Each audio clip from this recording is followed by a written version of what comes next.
مولانا اسماعیل صاحب دیوبند کے فارغ التحصیل تھے، جو انڈیا میں ہمارے دیوبندی بھائیوں کا سب سے بڑا مرکز ہے، مدرسہ ہے۔ مولانا اسماعیل صاحب وہاں کے پڑھے ہوئے تھے۔ مولانا اسماعیل مبلغ اعظم کے والد میاں سلطان ان کا نام تھا، وہ بھی فاضل دیوبند تھے، دیوبندیوں کا پڑھا لکھا گھرانہ، زیراں زبراں ٹھیک، صرف نحو پہ بھی پورا عبور جی۔ ایک جٹ، دوجا دیوبندی، تریجا مولوی۔ وہ پنجابی میں کبھی کہا کرتے تھے پنڈاں چ ایک سپ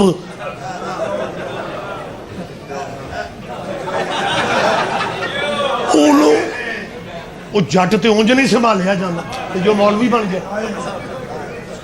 جو مولانا اسماعیل صاحب شمس صاحب رہے مدرسہ دیوبند میں، باپ دادا اسی مسلک متشدد، بس بی بی کا کرم ہو گیا، باغ فدق کے مسئلے میں مولانا اسماعیل کو شیعہ بنا۔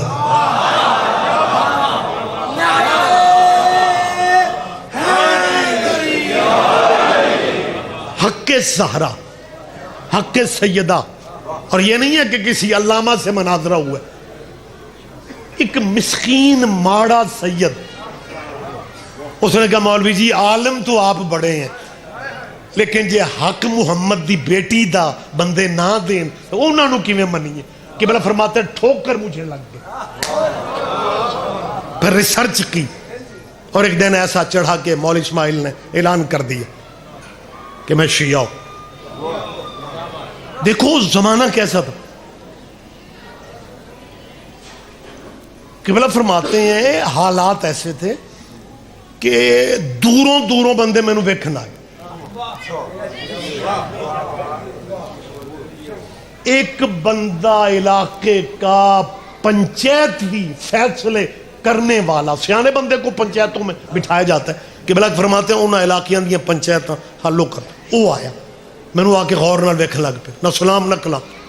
نال دے برامدے چ مولانا اسماعیل دے والد نو جا کے آندا ہے او میاں سلطان علی، پورے علاقے چ رولا پی گیا، پتر تیرا شیعہ ہو گیا، میں ہنے ویکھیا تے چنگا بھلا ہے۔ اوئے ہوئے کوئی تو لطف لے گا یار۔ آپ جیئے بیٹا، آپ زندہ و سلامت رہا۔ تو یہ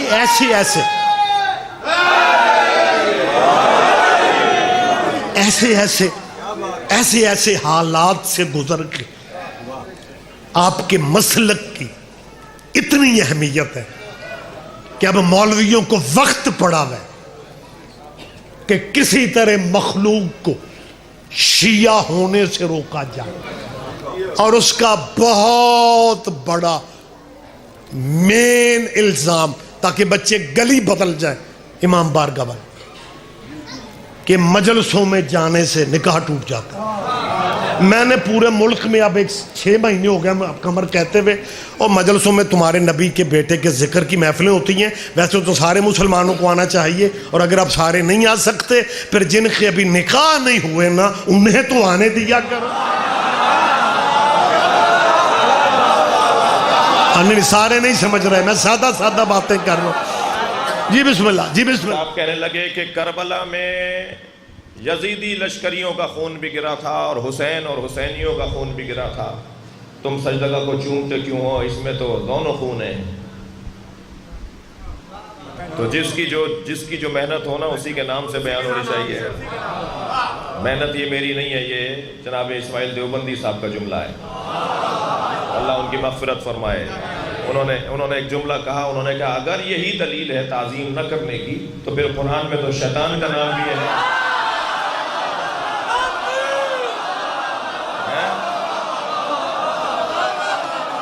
قرآن میں تو ابو لہب کا نام بھی ہے، تو پھر قرآن کو چومو گے نہیں؟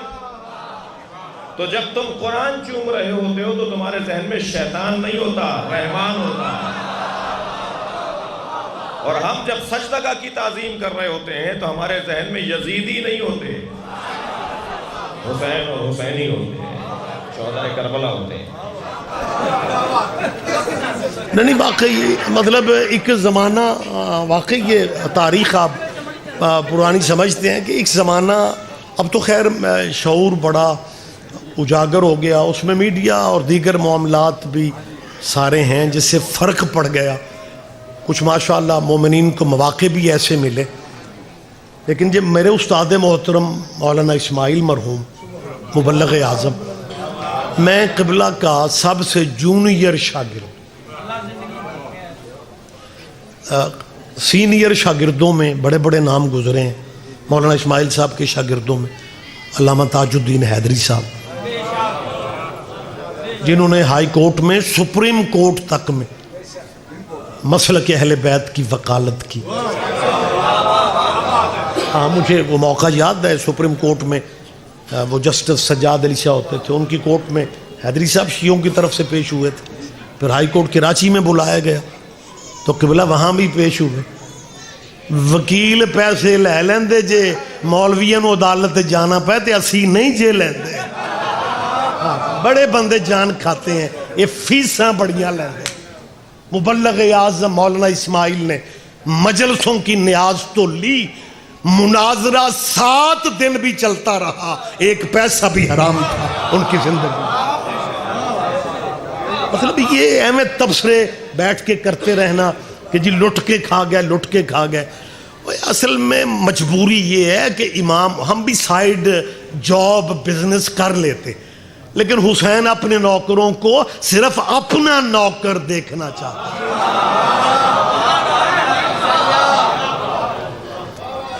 تو یہ تاج الدین حیدری صاحب قبلہ, ایک نام ہوتا تھا آپ کے شاید ذہنوں میں ہو, مولانا قاری جان محمد کمالیہ بھائی. یہ بھی ہمارے استاد محترم کے سینئر شاگردوں میں. ہم کلاس فیلو نہیں تھے, میں کو آدم دے ویلے دا تھوڑا, ہم مدرسہ فیلو تھے, مدرسہ فیلو تھے. جب مبلغ اعظم قبلہ نے مولانا اسماعیل نے شیعہ ہونے کا اعلان کیا تو مولانا کا ایک مدرسہ فیلو مولوی مل گیا. مدرسہ فیلو سمجھتے ہیں نا جی, بسم اللہ. اور اس نے پتہ کیا بات کی, اب پتہ نہیں میں ملتان میں ہوں, ہماری گجرانوالہ سیالکوٹ کی پنجابی مختلف ہے, لیکن بھٹی صاحب اور شاہ جی آپ جو بیٹھے میں میرا خیال ہے قریب ہو جائیں گے. اس مولوی نے مولانا اسماعیل صاحب سے پتہ کیا کہا, مولوی اسماعیل تو پڑھیا لکھیا بندہ سائیں تو جے مذہب ہی بدلنا سی تو کسے وال مذہب وچ جان دو. آپ سمجھ رہے ہیں میں کیا کہہ رہا ہوں؟ اگر تو نے مذہب ہی بدلنا تھا تو کسی ٹھیک ٹھاک مذہب میں جاتے. کہ بنا کہا تو شیعوں کو کیا لگا, جنیاں ماڑیاں قوماں ساریاں شیعہ. اب میں ہون کلہ ہی سواد لے رہے ہیں. یہ جب علماء کرام کچی جھگیوں پہ علم دیکھتے ہیں نا, انہیں جھگیوں کی پرابلم نہیں ہے, انہیں پرابلم ہے علم کی.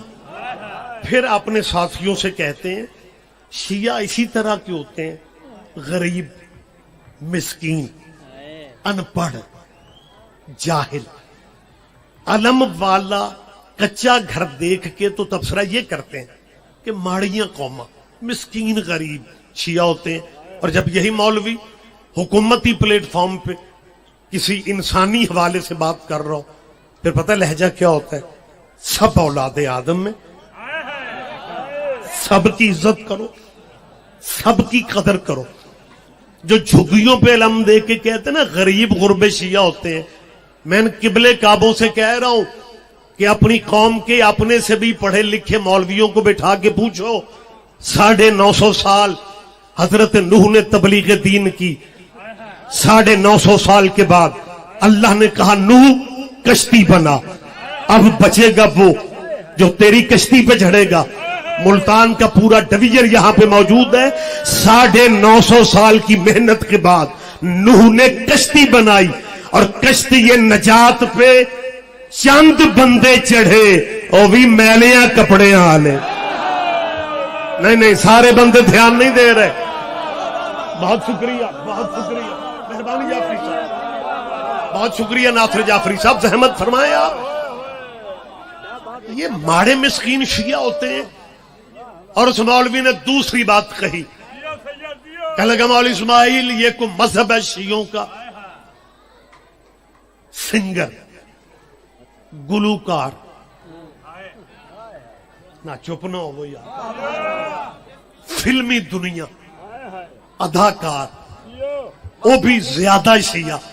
مولانا اسماعیل دیر نہیں کرتے تھے، کہنے لگا مولانا ایک بات مجھے یاد آ گئی، میں ایک نچن گان والے نو پوچھیا او تسی چوکے شیعہ کیوں ہوندے ہو؟ اس آخیا مولوی خود تے گناہگار ہاں تے جے مرشد بھی کو اپنے جیا ہی لب لیا۔ پتہ نہیں کتنے بندے دھیان میری بات کو۔ چلے گئے قبروں میں وہ لوگ جن کی قبریں بھی ہم سے مہنگی ہیں، خدا کروٹ کروٹ جملے کا ثواب قبلہ کی روح کو پہنچائے۔ لودرا مناظرہ ہو رہا تھا، مناظرے کا موضوع تھا جنازہ رسول اور حق بطول، کہ نبی کا جنازہ کس نے پڑھا اور کس نے نہیں پڑھا، اور بی بی نے حق مانگا تو کس نے نہیں دیا۔ مناظرہ ہو رہا تھا، مخالف ٹیبل پہ مولوی بدل بدل کے آتے رہے، ادھر اکیلے مبلغ اعظم، وہاں سے ہر عقیدے ہر سوچ کا مولوی آ رہا ہے، یہاں پر اکیلا پاک بی بی کی وکالت کے لیے، کیونکہ قبلہ کہا کرتے تھے کہ میں نے بی بی سے مانگا یہ ہے بی بی مجھے دنیا نہ دینا، کرم مجھ پہ اتنا کر دینا، تیرا دشمن سوال ختم کرے میرا جواب شروع ہو جائے۔ یہ عطا مانگی تھی پاک بی بی سے۔ شام کے وقت ایک مولوی آیا، اس نے آ کے کہا مولوی اسماعیل میں نے کرنا ہے تجھ سے مناظرہ۔ علم مناظرہ کا اصول ہے کہ آپ جواب دینے میں بھی تاخیر کریں گے تو اس میں آپ کی ہار تصور کی جائے گی۔ اس نے کہا میں نے تجھ سے ایک سوال کرنا ہے، تو نے سوال کا جواب دینا ہے اور تیرا مناظرہ خود بخود ختم ہو جانا ہے، تیرا مناظرہ ہی بے مقصد ہے۔ مولوی صاحب کہا تو سوال کر میں جواب دیتا ہوں۔ اس نے کہا مجھے یہ بتا کہ تم شیعہ نبی کو زندہ سمجھتے ہو؟ قبلہ نے کہا بے شک۔ حاضر سمجھتے ہو؟ بے شک سمجھتے ہیں۔ موجود سمجھتے ہو؟ وہی بے شک سمجھتے ہیں۔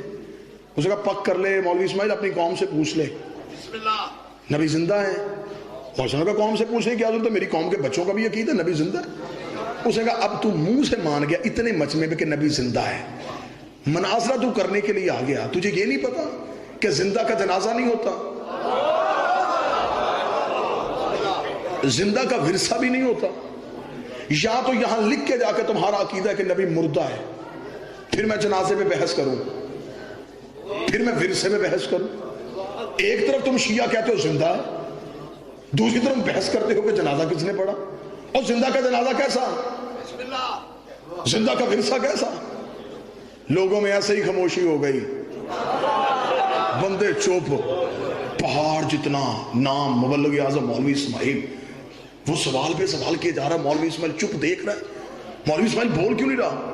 قبلہ مولوی صاحب نے کتابیں اٹھانی شروع کر دی، مخالف مجمع نے نعرے لگانے شروع کر دیے، مولوی اسماعیل گیا، مولوی اسماعیل کو جواب نہیں آ رہا، مولوی صاحب نے کتابیں اٹھائی کپڑے میں بند کی، شگیر سے کہا اٹھا کتابیں، مناظرہ ختم ہو گیا۔ اس نے کہا مولوی اسماعیل نہ ایسے نہ جانا، مان کے جا، تو مناظرہ ہار گیا ہے۔ مولوی صاحب نے کہا مانوں گا میں بھی، پہلے ایک سوال کا جواب تو بھی دے، زندہ کے جنازے نہیں ہوتے، زندہ کے ورثے نہیں ہوتے، زندہ کے خلیفے بھی نہیں ہوتے۔ سارے بولو مل کے بولو حیدری۔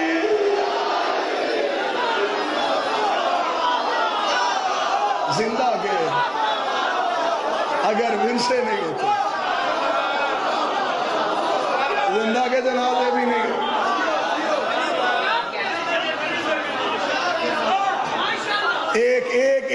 ایک سطر مبلغ اعظم کی اور حکیم صاحب یہ باتیں سینہ بسینہ چلتی، کاش مبلغ اعظم پہ کتاب لکھی جاتی، کاش مولانا اسماعیل پہ بچوں کو پڑھایا جاتا اور بتایا جاتا، پھر گھر گھر میں مناظر پیدا ہوتا۔ مبلغ اعظم مولانا اسماعیل نے کیا کہنے، کتنی عطا تھی میرے بادشاہ کی، جس نے نگر نگر دنیا سے علی کی ولایت منوائی تھی۔ حکیم صاحب سندھ سے خط آ گیا مولوی اسماعیل صاحب کو، غریب آدمی تھا، اس نے خط لکھا تھی کہ ہمارے اس چک میں میں اکیلا گھر شیعوں کا ہوں، مجھ سے روز بندے بحث کرتے ہیں کہ نبی کا وارث علی نہیں ہے، نبی کے وارث جو ہیں وہ نبی کے بعد صحابہ کرام ہیں،